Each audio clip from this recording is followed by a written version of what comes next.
ओम बच्चों, मेरा नाम जितेश कुमार है एंड हम लोग पढ़ रहे हैं magnetic effect of electric current. इस क्रम में बहुत सारे लेक्चर्स हम लोगों ने चर्चा किया है, लेकिन फाइनल एक जो टॉपिक हम लोगों ने छेड़ दिया था कि magnetic field due to electric current, that is a current carrying conductor के कारण जो मैग्नेटिक फील्ड है और उसकी चर्चा हम लोग कर रहे थे। तो हमने कहा कि हांस ओरस्टेड ने ऑलरेडी स्टैब्लिश कर चुके थे कि ये current carrying conductor produce magnetic field around it, है कि नहीं। अब वो मैग्नेटिक फील्ड प्रोड्यूस कर रहा है तो उस फील्ड की चर्चा हम लोग करते थे। और उस फील्ड की चर्चा में पहला था कि फील्ड का स्ट्रेंथ मेजर किया जाए कि फील्ड कितना स्ट्रांग है या वीक है, क्या मापदंड है उसका। तो उस फील्ड को मेजर करने के लिए एक पैरामीटर डिफाइन किया गया, मैग्नेटिक फील्ड इंडक्शन, है कि नहीं। तो किसी भी मैग्नेटिक फील्ड में मैग्नेटिक फील्ड इंडक्शन क्या होता है एंड इसकी कैलकुलेशंस कैसे किया जाता है। तो डिफरेंट करंट कैरिंग कंडक्टर्स के कारण हम लोग उसकी जो फील्ड होता था, फील्ड के डिफरेंट पोजीशंस पे हम लोग मैग्नेटिक फील्ड इंडक्शन कैलकुलेट करने का काम कर रहे थे। तो इस क्रम में एक जो इस कैलकुलेशन को सिंपल बनाने के लिए एक जो लॉ हम लोगों ने देखा था बच्चों, बायोट सेवार्ट लॉ देखा था, है कि नहीं।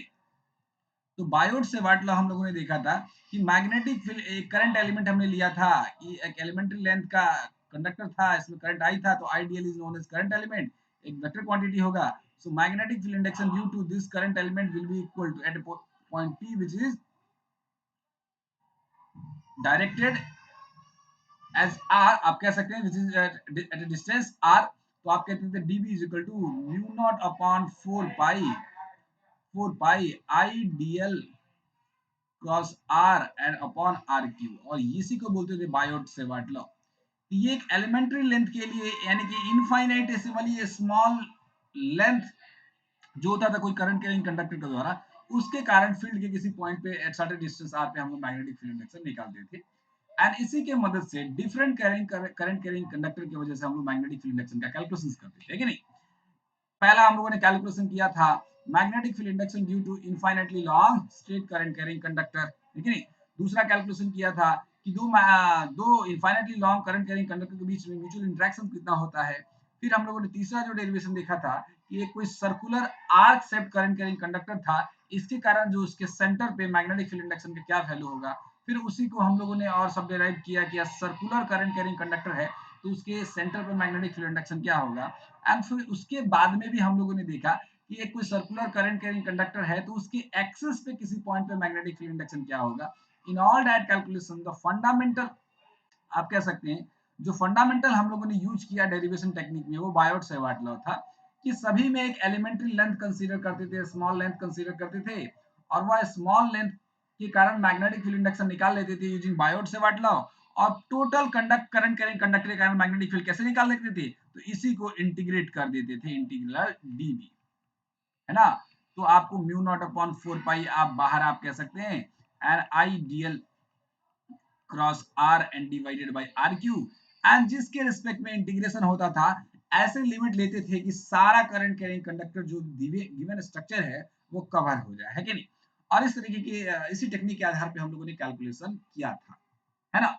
और इसी टेक्निक के आधार पे और भी जितने भी कैलकुलेशंस हैं, प्लस टू लेवल पे जितने कैलकुलेशंस है, अगर चाहा जाए तो किया जा सकता है। तो सर यहाँ पे शब्द चाहा जाए का मतलब क्या होता है। अब आगे बेसिकली प्लस टू लेवल में हमारा सिलेबस क्या है बच्चों। आगे बेसिकली प्लस टू लेवल में आप कह सकते हैं कि हमारा सिलेबस है मैग्नेटिक फील्ड इंडक्शन, ये अभी कैलकुलेट करना है सर्टेन करंट करेंट स्ट्रक्चर्स के कारण। आप कह सकते हैं एक cylindrical shape current, cylindrical shape का करंट करेंट कंडक्टर है। अब आप कहेंगे सर ये सिलिंड्रिकल शेप का क्या मतलब है ना, सिलिंड्रिकल शेप का क्या मतलब है। सो बेसिकली आप एक लॉन्ग स्ट्रेट करंट कंडक्टर को देख लीजिए, वो भी सिलिंड्रिकल शेप है, क्योंकि आमतौर पे अगर क्रॉस सेक्शन की बातें नहीं करता है करंट कैरिंग कंडक्टर का तो सिलिंड्रिकल ही लेते हैं, कि नहीं। दूसरा, फिर सोलेनोइड हो गया, टोरॉइड हो गया, है कि नहीं। इस तरह की करंट स्ट्रक्चर्स आएंगे। कुछ सिमेट्रिकल डिस्ट्रीब्यूशन है, करंट डिस्ट्रीब्यूशन है, जिनके कारण हमें मैग्नेटिक फील्ड इंडक्शन कैलकुलेट करना है। तो क्या सर चलते हैं ना, बायोट सेवार्ट लॉ है वही फंडामेंटल यहाँ पे लगाते हैं, करते कर सकते हैं बच्चों। लेकिन जब हम बायोट सेवार्ट लॉ लगाते हैं तो बायोट सेवार्ट लॉ में दो टेक्निक और एक्स्ट्रा टेक्निक इन्वॉल्व होता है। एक तो क्रॉस प्रोडक्ट है जो कि ऑलरेडी एक थर्ड डायमेंशन ऐड करता है वहां पे, आईडीएल क्रॉस एक डायमेंशन, एक प्लेन हो गया 2 डायमेंशन, और एक डायमेंशन कौन सा डीबी। तो ये भी थोड़ा सा टफ प्रक्रिया होता है, एंड फिर इंटीग्रेशन तो इन्वॉल्व होता ही है। तो ओवरऑल आप बायोट सेवार्ट लॉ से जाएंगे तो थोड़ा सा कैलकुलेशन मैथमेटिक्स जो इसका होता है वो थोड़ा सा ज्यादा हो जाता है। तो ज्यादा हो जाता है मतलब सर तो फिर क्या दूसरा कोई अल्टरनेटिव है बच्चों? सेम साइंटिफिक कंटेंट, यानी कि जो साइंटिफिक कंटेंट ये बायोट सेवार्ट लॉ बात करता है, वही साइंटिफिक कंटेंट पे एक और लॉ है जो बात करता है, जिसको हम लोग बोलेंगे एम्पियर्स लॉ। और बेसिकली यह भी इस्तेमाल होता है इनडायरेक्ट वे में। यह भी इस्तेमाल होता है इनडायरेक्ट वे में मैग्नेटिक फील्ड इंडक्शन कैलकुलेट करने के लिए due to the certain current carrying conductor. और एक बात इसमें सबसे खास बात इस एम्पियर्स लॉ का ये है कि इस अगर एम्पियर्स लॉ को हम लोग सीख जाए तो सर्टेन डिस्ट्रीब्यूशंस के कारण, जिसको हम लोग प्लस टू लेवल में सिमेट्रिकल करंट डिस्ट्रीब्यूशंस भी बोलेंगे, तो इस सिमेट्रिकल करंट डिस्ट्रीब्यूशन के कारण मैग्नेटिक फील्ड इंडक्शन का calculation in comparison with Biot Savart law आप 10 टाइम्स लेस कह सकते हैं हो जाएगा। जो आप कह सकते हैं कि मतलब 10 मतलब 10 स्टेप्स में कर रहे हैं, आप एक स्टेप में एम्पियर लॉ से कर सकते हैं अगर आप सीख गए तो, सर्टेन सिमेट्रिकल करंट डिस्ट्रीब्यूशन के कारण, जो कि हमारा प्लस टू लेवल पे 90% सिलेबस आगे आएगा वो सिमेट्रिकल करंट डिस्ट्रीब्यूशन होगा, है कि नहीं? तो चलिए आगे की बातें देखते हैं कि सर एम्पियर्स लॉ क्या होता है। तो एक बात तो साफ है कि एम्पियर्स लॉ का भी जो बेस है बायोट सावर्ट लॉ ही है, नथिंग एल्स। आगे हम लोग देखेंगे, है कि नहीं? और इसका भी साइंटिफिक कंटेंट वही है, ये कुछ अलग से बातें नहीं करता है। जस्ट ये टेक्निक इन्होंने बताया सेम साइंटिफिक कंटेंट में थोड़ा सा मॉडिफाई करके इनडायरेक्ट वे में उन्होंने एक टेक्निक बताया, ताकि सर्टेन कॉन्फ़िगरेशंस के कारण जो मैग्नेटिक फील्ड इंडक्शन है वो बहुत आसानी से कैलकुलेट कर। हमारा मुद्दा समझिएगा, हम मुद्दा ये है a current carrying conductor produce magnetic field around it. This field is ideally expanded up to the infinity but practically limited to some specific region. तो जब आप कहते हैं practically it is significant or limited to some specific region, it means that field के हर point पे उस field का एक अपना स्ट्रेंथ होगा, जिसके वजह से आप कह रहे हैं कि लिमिटेड रीजन में है। तो वो रीजन कैसे आप डिसाइड करेंगे कि कहाँ पे कितना स्ट्रेंथ है, कहाँ पे ज्यादा स्ट्रेंथ है कि नहीं? पॉइंट ऑफ सिग्निफिकेंस वहां से आप डिफाइन कर सकते हैं। तो उसके लिए आपको उस फील्ड को समझने के लिए एक पैरामीटर हम लोगों ने डिफाइन किया, मैग्नेटिक फील्ड इंडक्शन। तो डिफरेंट करंट कैरिंग स्ट्रक्चर के कारण हम लोग निकाल रहे हैं मैग्नेटिक फील्ड इंडक्शन। इसमें जो एक फंडामेंटल टूल है जो बायोट सेवार्ट लॉ है, और एक और टूल हम लोग ऐड कर रहे हैं जो सेम साइंटिफिक कंटेंट पे बात करता है, सेम धरातल पे बात करता है, जिसको हम लोग बोल रहे हैं एम्पियर्स लॉ। अब चलिए देखते हैं एम्पियर्स लॉ होता क्या है। एम्पियर्स लॉ, अब हमने तो जान लिया कि एम्पियर्स लॉ क्यों सीख रहे हैं हम लोग। अब एक चीज देखिए बच्चों, मान लीजिए कि कोई यहाँ पे एक मैग्नेटिक फील्ड है। आप किसी भी प्रकार का एक मैग्नेटिक फील्ड ले लीजिए, मान लीजिए कि यहाँ पे एक मैग्नेटिक फील्ड है। आप यहाँ पे एक मैं मान लीजिए कि एक रीजन है जिसमें मैग्नेटिक फील्ड है, रीजन कंटेनिंग मैग्नेटिक फील्ड,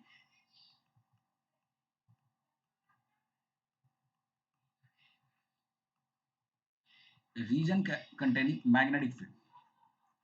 इस मैग्नेटिक फील्ड में एक कोई प्लेन क्लोज्ड कर्व्ड आप चूज कीजिए। हमने चूज कर लिया। इस मैग्नेटिक फील्ड में एक कोई प्लेन क्लोज्ड कर्व चूज कीजिए। हमने चूज किया।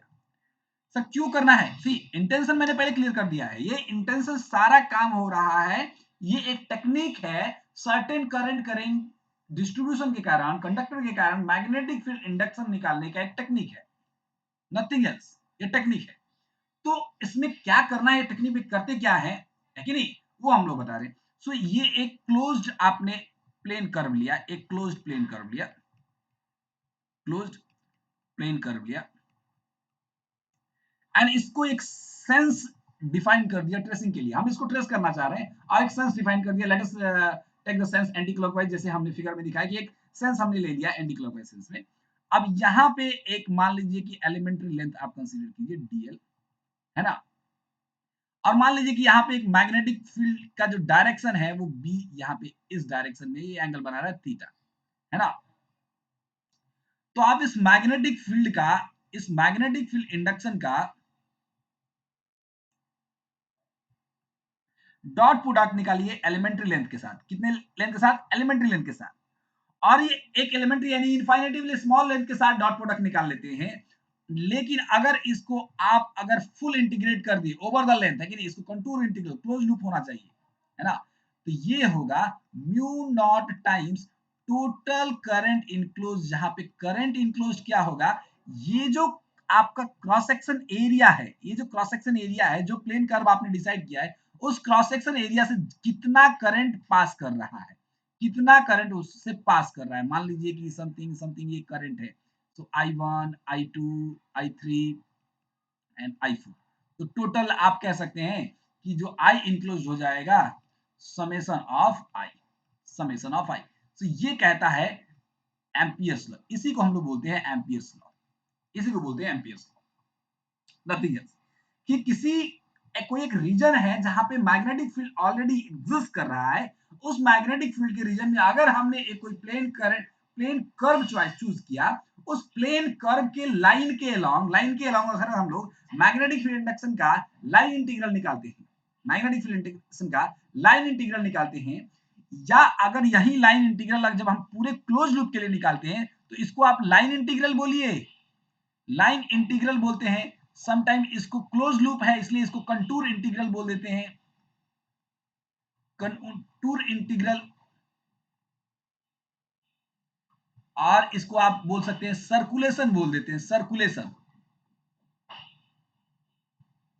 सर्कुलेशन बोल दीजिए। तो ये जो चीजें है वो होगा mu naught times total current enclose, that is net amount of current crossing through the area of the plane curve considered, है कि नहीं, जो प्लेन कर्व हम लोगों ने कंसीडर किया है कि नहीं। ये है एम्पियर्स लॉ का फंडामेंटल बेसिक जो स्टेटमेंट है, इसी स्टेटमेंट को हम लोग यहाँ पे लिखेंगे।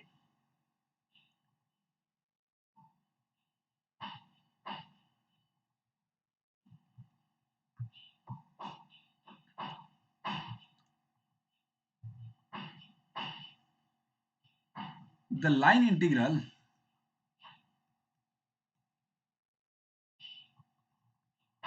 और सर्कुलेशन, इसी को सर्कुलेशन भी बोलेंगे, कंटूर इंटीग्रल भी बोल देते हैं।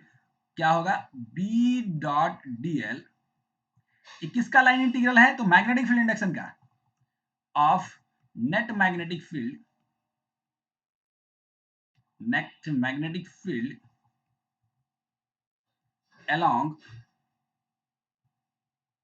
any closed plane curve in magnetic field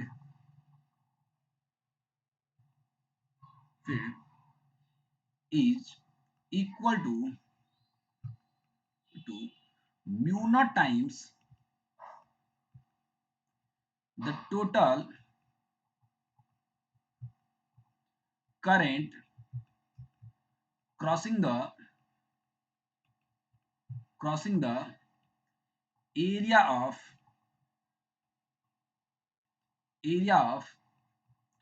plane curve provided electric field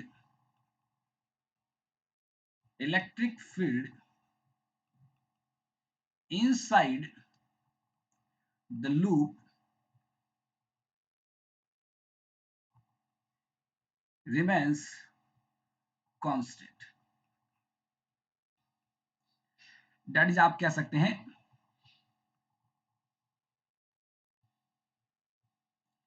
कि जो लाइन इंटीग्रल हो that is B dot D L over the closed loop will be equal to होगा mu naught times total current enclosed का, ये total current enclosed that is crossing through the plane of crossing through the area of the plane का।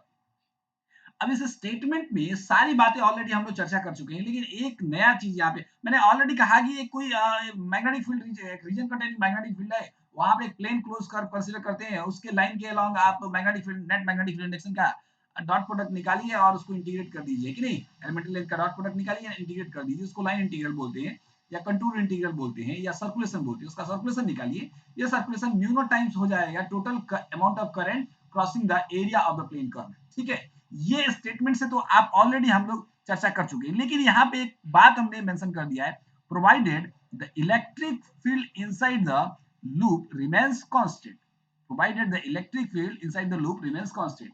ये ऐसा ही है कि जैसे हम लोग कूलम्ब्स लॉ पढ़ते थे, है ना, और कह देते थे कि ये पॉइंट चार्ज के लिए वैलिड है, ये पॉइंट चार्ज के लिए वैलिड है एंड साथ ही साथ चार्जेस एट रेस्ट के लिए वैलिड है कि नहीं। तो सर ये मैग्नेटिक फील्ड में फिर इलेक्ट्रिक फील्ड का क्या काम आ गया, और इलेक्ट्रिक फील्ड इधर किधर से आ गया, करंट कैरिंग कंडक्टर है तो इलेक्ट्रिक फील्ड कहां से आ गया, इसकी चर्चा मैं आपको छोड़ता हूं कि आगे हम लोग करेंगे।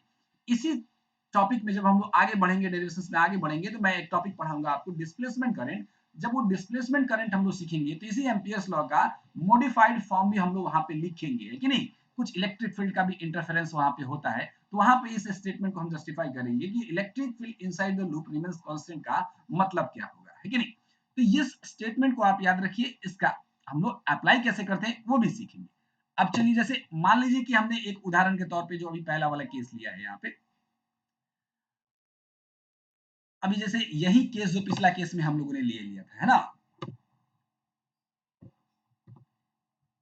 सेम केस यहाँ पे ले लिया था हम लोग। आते हैं बच्चों, अब सबसे पहले केस आने से पहले केस को मैं थोड़ा सा इसको और एलिबोरेट करके इसको लिखूंगा, जो ये आई इंक्लोज्ड का क्या मीनिंग है इसको थोड़ा डिटेल में हमको समझाना है यहाँ पे। अब यहाँ से सबसे बड़ा शब्द आएगा, सर ठीक है हमारे पास कोई एक स्ट्रेट करंट कैरिंग कंडक्टर दिया है, और उसके फील्ड में किसी पॉइंट, मान लीजिए कि हमारे पास कोई एक स्ट्रेट करंट कैरिंग कंडक्टर दे दिया है, और इसमें आई अमाउंट ऑफ करंट है और सर्टेन डिस्टेंस डी पे मैग्नेटिक फील्ड इंडक्शन निकालना है, और इसका वैल्यू हम लोग जानते हैं ऑलरेडी, इंटीग्रेशन मेथड से हम लोगों ने डिराइव किया है कि बी होता है mu naught I upon 2 pi D, and direction निकालते हैं आई डीएल क्रॉस आर से, सर डायरेक्शन बता देते हैं, है ना। ठीक है सर, कोई बात नहीं, ये है करेक्ट है। और एक लंबा चौड़ा डेरिवेशंस का इंटीग्रेशन से मदद से हम लोगों ने एक फिर इंटीग्रेशन भी आया था, सब्स्टिट्यूशन मेथड से हम लोगों ने डेराइव भी किया था। तो सर इस अगर इस करंट डिस्ट्रीब्यूशन, इस करंट कैरिंग कंडक्टर के कारण मैग्नेटिक फील्ड निकालना है और हमें एम्पियर्स लॉ अप्लाई करना है, तो सर सबसे पहला सवाल ये है कि यहाँ पे प्लेन क्लोज कर्व किधर से लेके आए। यस बच्चों, तो ये प्लेन क्लोज कर्व आपको हमेशा इनकाउंटर नहीं हो जाएगा, है कि नहीं, ऑटोमेटिक दिया नहीं रहेगा, आपको एज्यूम करना है। ये टेक्निक का, ये कैलकुलेशन टेक्निक का एक हिस्सा है कि नहीं। तो इसी एजम्पशन का जो एज्यूम करते हैं, इसी जो एजम्पशन टेक्निक है, जो एज्यूम करते हैं लूप, उसको हम लोग नाम बोलते हैं एम्पियर्स लूप या एम्पीरियन लूप, है कि नहीं। यहाँ पे हम लोग आते हैं एम्पीरियन लूप की बातें हम लोग करेंगे, थोड़ा सा पहले चर्चा करते हैं फिर एम्पियर्स लॉ पे वापस आएंगे। एम्पीरियन लूप किसको बोलते हैं, तो ये एक हाइपोथेटिकल ज्योमेट्रिकल कंस्ट्रक्शन आप कह सकते हैं। हाइपोथेटिकल एक क्लोज्ड प्लेन कर्व ड्रॉ करते हैं हम लोग, हाइपोथेटिकल, लेकिन अपने सुविधा के अनुसार, लेकिन अपने सुविधा के अनुसार कि hypothetical plane closed curve draw करते हैं, किस लिए, in order to apply Ampere's law, in order to apply Ampere's law. तो आप कह सकते हैं कि क्या है, hypothetical hypothetical plane closed curve drawn in order to apply Ampere's law, Ampere's law. अब यहाँ पे एक बात आपको याद रखना है कि जब एम्पियर्स लूप जो हम लोग कर रहे हैं, एम्पियर्स लॉ अप्लाई करने के लिए एम्पियर ने जिस लूप का यूज किया उन्होंने, जिसको हम लोग एक हाइपोथेटिकल कंस्ट्रक्शन की बातें उन्होंने किया, जिसको एम्पिरियल लूप कहते हैं। तो इसमें दो बातें आपको ध्यान में रखना है कि एम्पिरियल लूप का जो दो प्रॉपर्टी है, जो सबसे इंपॉर्टेंट प्रॉपर्टी है जो आपको याद रखना चाहिए, कि एम्पिरियल लूप एक ऐसा लूप हो सकता है जिसपे at each point on imperial loop magnetic field induction का मैग्नीट्यूड कांस्टेंट होता है। अगर नहीं होगा तो उसको एम्पिरियल लूप नहीं कहा जा सकता है कि नहीं। नाउ दूसरा, मैग्नेटिक फील्ड इंडक्शन या तो पैरेलल होगा किसके, एलिमेंट्री वेक्टर के, और मैग्नेटिक फील्ड इंडक्शन परपेंडिकुलर होगा एलिमेंट्री वेक्टर के, नथिंग एल्स। ये दो ही डायरेक्शन पॉसिबल हो गया, तो जीरो पैरेलल होगा, 180 डिग्री होगा या 90 डिग्री होगा, तीसरा कोई डायरेक्शन एम्पिरियल लूप पे पॉसिबल नहीं होता है। ये मैंने क्यों बता रहा हूं, क्योंकि एम्पिरियल लूप का प्रॉपर्टी है, आप कैसे भी नहीं डिजाइन कर सकते हैं कि नहीं। हालांकि आपके केस में अभी जो हम लोग 3-4 डेरिवेशंस करने वाले हैं, उसमें तो ऑलरेडी हम लोग बता देंगे, है कि नहीं, कि हर करंट डिस्ट्रीब्यूशन के कारण डिफरेंट मैग्नेटिक एम्पिरियल लूप लेते हैं हम लोग, है कि नहीं, और कैसे लेते हैं वो भी हम लोग सीख लेंगे। लेकिन एक बात याद रखिए कि एम्पिरियल लूप पे हर पॉइंट पे मैग्नेटिक फील्ड इंडक्शन का वैल्यू कांस्टेंट होगा, और साथ ही साथ ये जो एलिमेंट्री लेंथ होगा उसके साथ या तो पैरेलल होगा या तो परपेंडिकुलर होगा। ये बातें हम लोगों ने कर लिया। अब थोड़ी सी मैं एक चीज और यहाँ पे समझाना चाहता हूँ सर, ये आई इंक्लोज्ड का मतलब क्या है? आई इंक्लोज्ड का मतलब क्या है, थोड़ा सा ये भी समझा दीजिए हमको। तो उसके लिए आपको थोड़ा सा साइन स्कीम पे चलना होगा कि साइन स्कीम हम कैसे डिसाइड करेंगे। Sign scheme of current. Sir ये साइन स्कीम का मतलब क्या है? करंट तो करंट है ना, जो अमाउंट ऑफ करंट है वो ले लेंगे। साइन स्कीम क्या? आप याद कीजिए बच्चों, जब हम लोग करंट में पढ़ रहे थे और सर्किट लॉज की बातें कर रहे थे वहां पे, तो दो लॉ की बातें हम लोगों ने किया था, KCL and KVL, Kirchhoff's current law, Kirchhoff's voltage law. Kirchhoff's current law based on the law of conservation of charge और कहता था total amount of current, the net amount of current meeting at a junction, the algebraic sum of net, the sorry, the net amount of current at a junction will be equal to zero.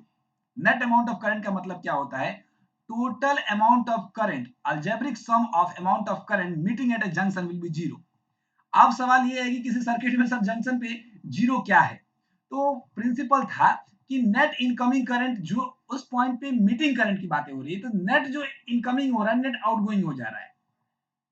तो उसमें हम लोग क्या करते थे, एक sign convention लेते थे कि इनकमिंग को हम लोग प्लस ले लेते थे और आउटगोइंग को प्लस माइनस ले लेते थे और नेट जीरो हो जाता था अमाउंट।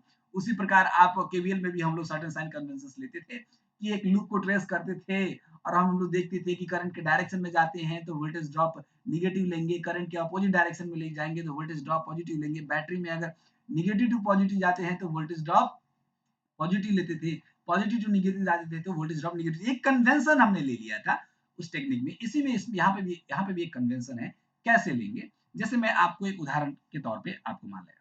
सबसे पहला काम क्या है आपको, तो ये टेक्निक सीखना बहुत जरूरी है, बिकॉज बिना इस टेक्निक को सीखे हुए आप एम्पियर्स लॉ अप्लाई नहीं कर सकते। एम्पियर्स लॉ जस्ट एक स्टेटमेंट है, लेकिन इसका एप्लीकेशन करके हम लोग हंड्रेड्स ऑफ प्रॉब्लम सॉल्व करेंगे, है कि नहीं? बहुत अच्छे अच्छे प्रॉब्लम का सॉल्व कर सकते हैं, बहुत बड़े बड़े डेरिवेशन सिंप्लीफाई कर सकते हैं, है कि नहीं? तो ये अप्लाई कैसे करना है ये आपको आना चाहिए, है कि नहीं? तो ये अप्लाई, इस एप्लीकेशन का एक बहुत बड़ा हिस्सा है ये साइन कन्वेंशन करंट का। तो अब साइन कन्वेंशन, जैसे मान लीजिए कि ये कोई मैग्नेटिक फील्ड यहाँ पे है और यहाँ पे हम लोगों ने एक एम्पीरियन लूप डिसाइड कर लिया और मान लीजिए कि ये हमारा सेंस है। तो सबसे पहले आपको एम्पीरियन लूप में अपना सेंस डिसाइड कर लेना। मान लीजिए कि ये जो है एम्पीरियन लूप में क्लॉकवाइज सेंस है, एम्पीरियन लूप है ना, क्लॉकवाइज सेंस, क्लॉकवाइज सेंस में, ठीक है।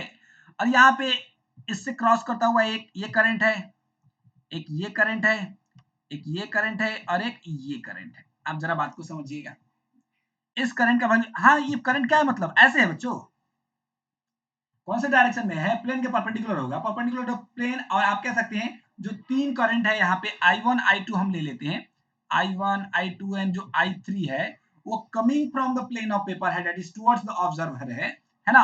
एंड ये I4 जो है going into the plane of paper है, that is away from the observer. ये चार करंट है। तो सर नेट करंट की जब हम लोग बात करेंगे, आई इनक्लोज्ड की बातें करेंगे तो क्या करेंगे? आई इनक्लोज क्या होगा सर? I1 I2 I3 चार इनक्लोज्ड इसमें करंट है, I4 है, तो सभी सम हो जाएंगे, हो जाएंगे। लेकिन सर क्या ये करंट का डायरेक्शन, क्योंकि तीन करंट आप कह रहे हैं कि coming into the plane of paper, coming from the plane of paper है एंड एक है going into the plane of paper, क्या इसमें साइन का कुछ है कि नहीं है? किसको प्लस लेंगे और किसको माइनस लेंगे, कैसे लेंगे, है कि नहीं? क्योंकि एक बात तो सर है कि अपोजिट डायरेक्शन है तो माइनस प्लस तो लेंगे हम, लेकिन किसको प्लस और किसको माइनस लेंगे?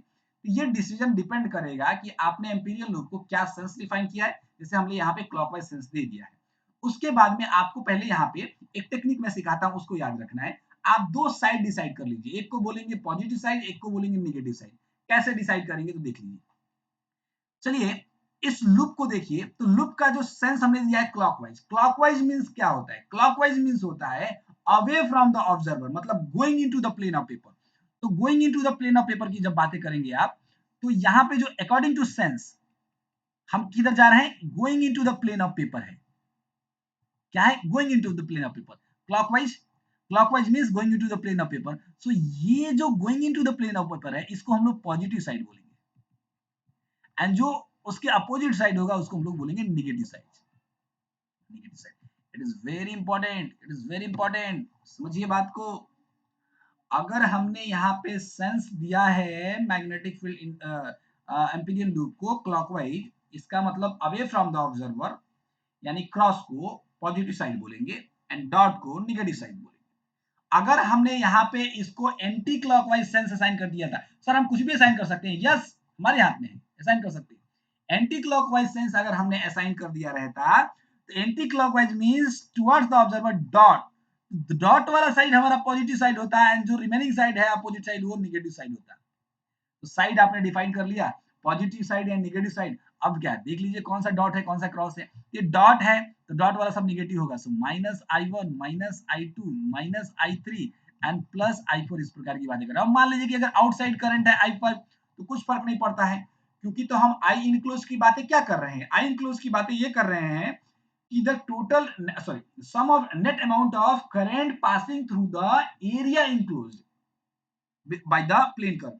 तो ये i5 तो उसके एरिया के अंदर आता ही नहीं, तो i5 का कोई हिस्सा ही, i5 का कोई मतलब ही नहीं बनता है यहाँ पे। तो ये जो मैंने टेक्निक सिखाया काम करने का, एम्पियर लॉ का स्टेटमेंट ऐसा कुछ नहीं है कि बहुत इंपॉर्टेंट, इंपॉर्टेंट है मतलब सब कुछ है ऐसा कुछ नहीं है बच्चों, उसको अप्लाई करने का तरीका सब कुछ है, लेकिन उसको अप्लाई करने का तरीका सब कुछ है।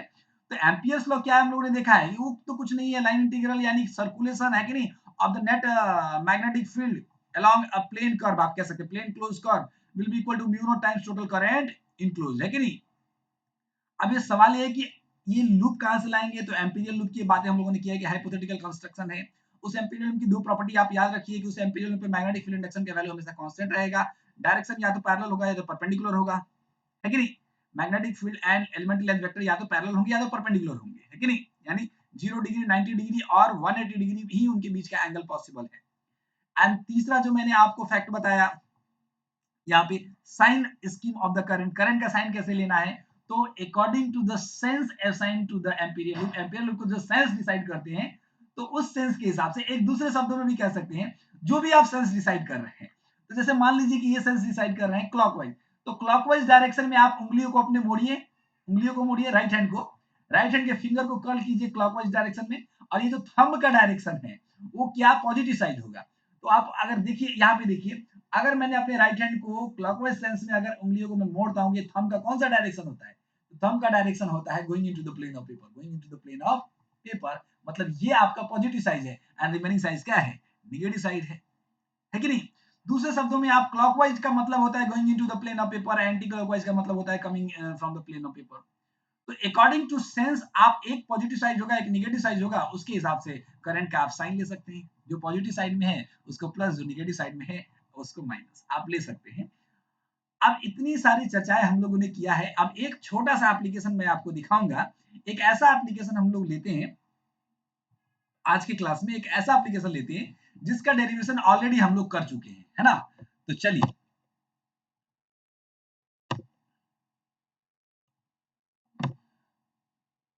तो जैसे आप एम्पियर्स लॉ को ऐसे यहाँ पे जैसे मान लीजिए कि एम्पियर्स लॉ का स्टेटमेंट जो है हम लोग एक यहाँ पे मैं लिख रहा था, तो यहाँ पे लिख सकते हैं हम लोग, जो अभी अभी के चर्चा के बाद में जो हम लोग एम्पियर्स लॉ लिखेंगे, तो कंटूर इंटीग्रल आप कह सकते हैं बी डॉट डी एल होगा equal to mu naught I enclose, I enclose for, अगर इसका एक एग्जांपल ले लिया हमने i1 i2 i3 i4, है ना, i5 अगर इस प्रकार ले लिया, i6 अगर ले लिया यहाँ पे, i7 ले लिया यहाँ पे, और हमने मान लीजिए कि ये सेंस डिसाइड कर दिया हमने एंटी क्लॉकवाइज, तो यहाँ पे आपको क्या हो जाएगा फॉर दिस, आप कह सकते हैं magnetic field integration B dot D L will be equal to mu naught times हो जाएगा टोटल करंट इनक्लोज की बातें करते हैं। तो जरा देख लीजिए, सेंस है हमारा anti clockwise, anti clockwise means coming from the plane of paper, ये आपका पॉजिटिव साइड हो जाएगा एंड ये आपका निगेटिव साइड हो जाएगा। बस एक बार पॉजिटिव निगेटिव साइड डिफाइन कर लीजिए। तो पॉजिटिव साइड कौन कौन सा है, i1, सो i1 है प्लस i2 है प्लस i3 है, निगेटिव साइड कितना है, i4 है, i5 है, i6 i7 से कुछ लेना देना है तो नहीं, ये हिस्सा ही नहीं है एम्पियर्स लॉ का, हिस्सा नहीं है, ये इफेक्ट नहीं डालेगा। एम्पियर्स लॉ में वही करंट हिस्सा लेंगे जो उस एम्पियर लूप के अंदर होंगे, अंदर इंक्लोज हो रहे हैं, इसलिए मैंने यहाँ पे आई नेट ना लिख के आई इनक्लोज्ड सब लिखा है, तो यहाँ पे ऐसे अप्लाई कर सकते हैं। अब चलिए एक छोटा सा एग्जांपल हम लोग ले लेते हैं, मैं यही वाला एग्जांपल ले लेता हूँ बच्चों, क्योंकि इसका हम लोगों ने ऑलरेडी एक लंबा चौड़ा डेरिवेशन किया था, है कि नहीं, इंटीग्रेशन टेक्निक से। तो magnetic field induction due to long straight current current conductor at certain distance D perpendicular to the current current conductor. तो वही केस हम लोग लेते हैं, इसका वैल्यू भी पता है, mu naught I upon 2 pi D, और एम्पियर्स लॉ अप्लाई करके कैसे हम लोग करेंगे, ये चीजें हम लोग सीखेंगे। वर्किंग रूल पे ऑलरेडी हम लोग चर्चा करें। तो चलिए यहाँ पे एक वही मैं आपको एक एग्जांपल यहाँ पे अप्लाई कर रहे हैं हम लोग एम्पियर्स लॉ को। Magnetic field induction due to infinitely long straight current carrying conductor. चलिए बच्चों, हम लोग यहाँ पे क्या करेंगे, तो पहले जो डेटा दिया है वो लिखेंगे हम लोग। ये डेटा है, एक स्ट्रेट करंट कैरिंग कंडक्टर है, ठीक है, और ये अमाउंट ऑफ करंट यहां से आई पास हो रहा है, एंड सर्टेन डिस्टेंस डी पे, सर्टेन डिस्टेंस डी पे, यहाँ पे कोई पॉइंट पी है, इस पे हमें निकालना है मैग्नेटिक फील्ड इंडक्शन, है ना। तो हमारे पास आई दिया है, डी दिया है, एंड आपको magnetic field induction eight P निकालना है, ये हमारा सवाल है। और अब हम लोग निकालेंगे यूजिंग एम्पियर्स लॉ, ठीक है, यूजिंग एम्पियर्स लॉ। एक बार तो हम लोग निकालते थे कि भाई यहाँ पे एक डीएल कंसीडर करते थे, चलो एक डीएल कंसीडर कर लिया, यहाँ पे एक आर कंसीडर करते थे, आइडियल क्रॉस आर से डीबी निकालते थे, फिर इसको इंटीग्रेट करते थे, और इंटीग्रेट करने के बाद में फाइनल हमारे पास एक वैल्यू आया था B is equal to mu naught I upon 2 pi B, ठीक है। अब यही चीजें हम लोग एम्पियर्स लॉ के मदद से डिराइव करना चाहते हैं। एम्पियर्स लॉ में सबसे पहला काम क्या है, इस बात को समझना है। सबसे पहला काम क्या है कि एम्पियर्स लॉ तभी अप्लाइड होगा जहां पे प्लेन क्लोज्ड कर्व होगा। तो प्लेन क्लोज कर्व तो यहाँ पे नहीं है, तो हमें ड्रॉ करना पड़ेगा, कंस्ट्रक्ट करना पड़ेगा, उसी को हम लोग बोलते हैं एम्पीरियल लूप। अब एम्पीरियल लूप कैसे लेते हैं, तो हर केस में अलग अलग हो सकता है। तो यहाँ पे एक cylindrical straight current carrying conductor के कारण एक कॉन्सेंट्रिक ना कह के कोएक्सियल सर्कल लेंगे हम लोग। क्या लेंगे, कोएक्सियल सर्कल लेंगे, कोएक्सियल सर्कल लेंगे। तो ये कोएक्सियल सर्कल ले लेंगे, इसको हम लोग बोलेंगे Amperian loop. Amperian loop decide करते समय एक बात समझिएगा कि उस एम्पीरियल लूप, वो जो एम्पीरियल लूप होना चाहिए वो पॉइंट ऑफ ऑब्जर्वेशन को कंटेन करना चाहिए। आप यहां से मत ले लीजिए, यहां से मत ले लीजिए, क्यों, पॉइंट ऑफ ऑब्जर्वेशन कंटेन करना चाहिए, तभी तो इस डी का यूटिलाइजेशन होगा। तब इस सर्कुलर एम्पीरियल लूप का ये डी क्या हो जाएगा, रेडियस हो जाएगा। तो आप कहेंगे ये सर्कुलर कोएक्सियल सर्कल हो जाएगा, इस केस में कोएक्सियल सर्कल हो जाएगा।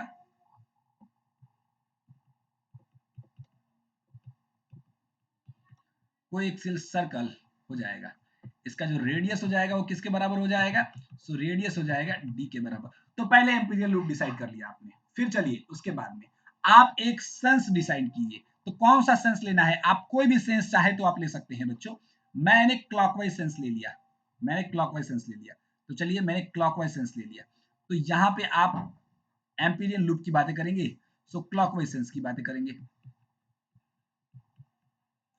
क्लॉकवाइज सेंस में हम लोग जा रहे हैं, ये भी हम लोगों ने बातें कर ली, सेंस डिसाइड कर लिया। सेंस डिसाइड करने के बाद में एक बात तो तय है कि इस पॉइंट पे एम्पीरियल लूप पे मैग्नेटिक फील्ड इंडक्शन का वैल्यू ऑलरेडी हर जगह कांस्टेंट होगा, ये मान के चलते हैं, ये होना ही है। और आप देख लीजिए कि सर्टेन डिस्टेंस डी पे, अगर डिस्टेंस डी पे ये अगर ये सर्कल है तो हर पॉइंट का डिस्टेंस डी है, और अगर डिस्टेंस नहीं चेंज कर रहा है, अमाउंट ऑफ करंट नहीं चेंज कर रहा है, तो मैग्नेटिक फील्ड इंडक्शन का वैल्यू भी चेंज नहीं कर सकता, क्योंकि ऑलरेडी हम लोगों ने डेरिवेशन से इस बात को जाना है कि नहीं। तो ये है, ये भी यहाँ पे जस्टिफाई हो रहा है। अब डायरेक्शन की बातें करेंगे, तो चलिए यहाँ पे पहले एक हम लोग एलिमेंट्री लेंथ कंसीडर करते हैं। चलिए, तो दिस इज योर, आप कह सकते हैं ये एलिमेंट्री लेंथ होगा, यहाँ पे एक डीएल लेंथ हो जाएगा, एक डीएल लेंथ हो जाएगा। जरा बात को समझिएगा, अब जरा बात को समझिए ये कैसे है। तो ये आपका है ऐसे, एंड ये आपका सर्कल है, तो ये डीएल लेंथ आपका इस प्रकार है।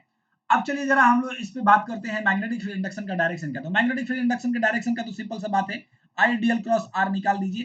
तो ये IDL and this is your R, so DL and this is are.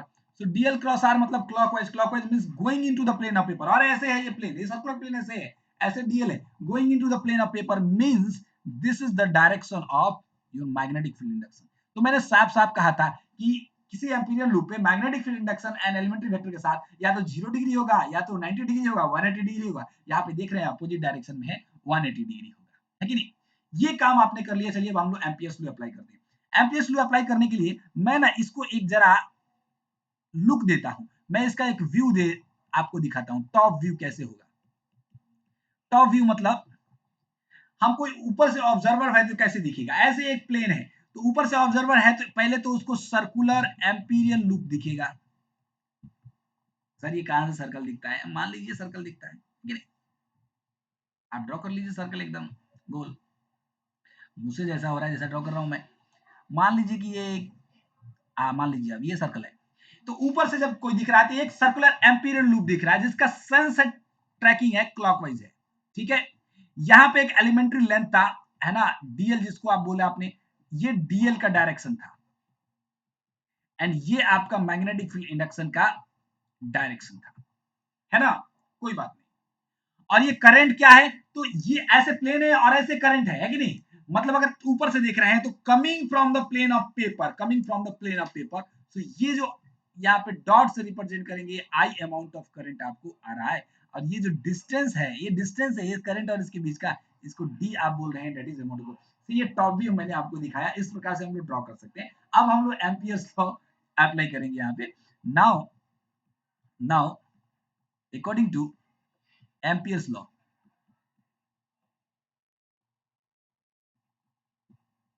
Amperes law क्या कहता है, line integral b dot dl will be equal to mu naught times total current enclosed की बातें करेंगे हम लोग, टोटल करंट इनक्लोज की बातें करेंगे। तो चलिए पहले तो यहाँ पे b डॉट dl, तो p डॉट q का फॉर्मूला क्या होता है, b होगा dl होगा cos ऑफ थीटा होगा, जहां पे थीटा का वैल्यू क्या होता है, एंगल बिटवीन b वेक्टर यानी magnetic field induction vector and elementary length vector. तो ऑलरेडी ये जो एंगल है वो 180 डिग्री है। सो आप कह सकते हैं कि यहाँ थीटा का वैल्यू है 180 डिग्री, तो cos 180 डिग्री का वैल्यू हो जाएगा -1 और हम लोग पुट करेंगे mu naught times I includes. अब यहाँ आई इनक्लोज की बातें हम लोग करेंगे, जरा बात को समझिएगा। आई इनक्लोज करने के लिए मैंने आपको सबसे पहले बोला है कि आप डिसाइड कीजिए, तो पहले सेंस असाइन कीजिए। सेंस असाइन कर दिया हमने क्लॉकवाइज। क्लॉकवाइज का मतलब होता है going into the plane of paper, तो going into the plane of paper will be your positive side, है ना। साइन ऑफ करंट की बात करें, साइन ऑफ करंट, करंट की बातें करें तो पॉजिटिव साइड, तो डॉट क्या हो जाएगा, नेगेटिव साइड। तो एक ही तो करंट ही है, कौन सा करंट है बच्चों, तो आई, लेकिन कौन सा साइड में है, नेगेटिव साइड में, तो आप लगाएंगे यहाँ पे माइनस आई, नथिंग एल्स, है कि नहीं। तो इसी चीज को हम लोग यहाँ पे लेंगे। तो इंटीग्रेशन बी हो जाएगा, डीएल हो जाएगा, cos 180 का वैल्यू -1 हो जाएगा, विल बी इक्वल हो जाएगा minus mu naught times I.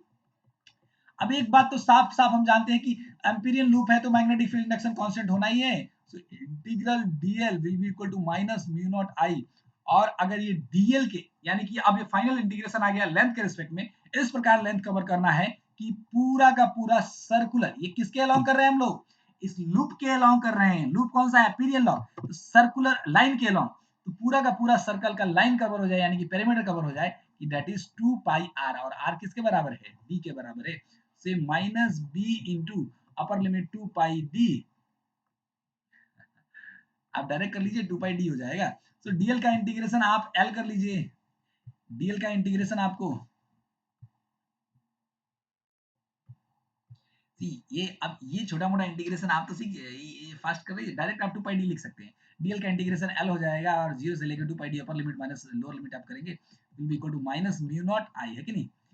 तो अब ये क्या हो जाएगा, minus B into 2 pi D will be equal to minus mu naught I, minus minus cancel कर दीजिए, यहाँ से बी क्या आ गया, mu naught I upon 2 pi D.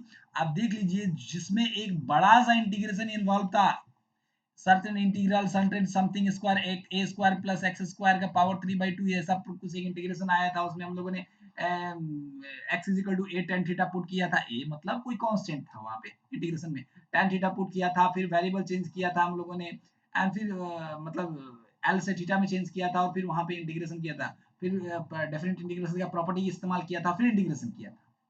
और यहाँ पे कितना सिंपल तरीका से आ गया एम्पियर्स लॉ का इस्तेमाल करके mu naught I upon 2 pi D. Direction तो ऑलरेडी हम लोगों ने यहाँ पे डिफाइन ही किया है कि क्रॉस है, going into the plane of paper है, यहाँ पे हम लोगों ने डिसाइड किया है I DL and cross R clockwise means going into the plane of paper.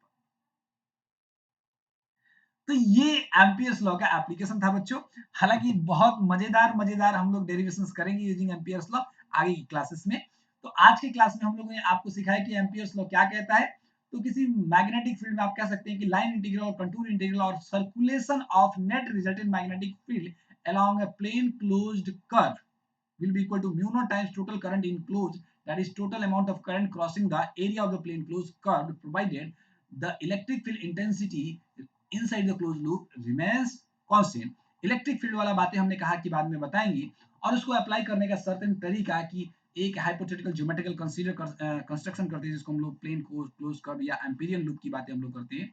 उसके बाद में करंट का साइन कैसे लेते हैं, उसके लिए पहले डायरेक्शन सेंस असाइन करते हैं एम्पीरियन लूप को, फिर वहां पे positive side and negative side decide करते हैं, एंड देन हम लोग पॉजिटिव एंड नेगेटिव वैल्यू वहां पे करंट का कंसीडर करते हैं। अब उसको जस्ट अप्लाई करता हुआ एक छोटा सा उदाहरण जो ऑलरेडी हम लोगों ने डिराइव किया था कि magnetic field induction due to a long, that is infinitely long straight current carrying conductor at certain perpendicular distance d पे निकाले हम लोगों ने b is equal to mu naught I upon 2 pi d using amperes law। ठीक है, आज के लिए इतना ही, आगे की बातें आगे देखेंगे। Thank you.